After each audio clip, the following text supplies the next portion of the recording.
Hi hello friends. இந்த மாதிரி புஜ்ஜிக்கிட்ட பொம்மை கொடுக்கறதுனால நிறைய பேர் கமெண்ட்ஸ் பண்ணுறீங்க.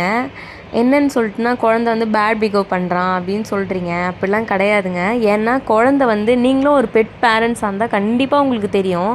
ஏன்னா அவங்க வீட்டில் என்ன நடக்குது அப்படின்றது. எல்லாரும் இப்படி தானா, நான் எங்கள் புஜ்ஜி மட்டும் இப்படி இருக்கானான்னு எனக்கு சீரியஸாக தெரியல. எப்படின்னு பார்த்தீங்கன்னா அவன் குழந்தையிலேருந்துங்க அந்த குழந்த பொம்மையோட அவன் எவ்வளோ குட்டியாக இருக்கான் பாருங்கள். அதுலேருந்து அவனுக்கு அந்த பொம்மைங்கன்னா அவனுக்கு ரொம்ப ரொம்ப பிடிக்கும். குழந்தைய வந்து நிஜமாக சொல்கிறேன், ஒரு பெட்டை வந்து ஒரு பெட்டுன்னு பார்க்காம ஒரு குழந்தையாக நினச்சி உங்கள் வீட்டில் ஒரு குழந்தைய நினச்சி வளங்க. நம்ம ஒரு குழந்தைய வந்து அடம் பிடிச்சா அந்த குழந்தைய வந்து நம்ம வேண்டாம், அதை வந்து நம்ம திட்டு இது பண்ணுவோமா, அடிப்போமா? அப்படிலாம் கிடையாதுங்க. ஒரு குழந்தைய அன்பால் தான் புரிய வைக்கணும்.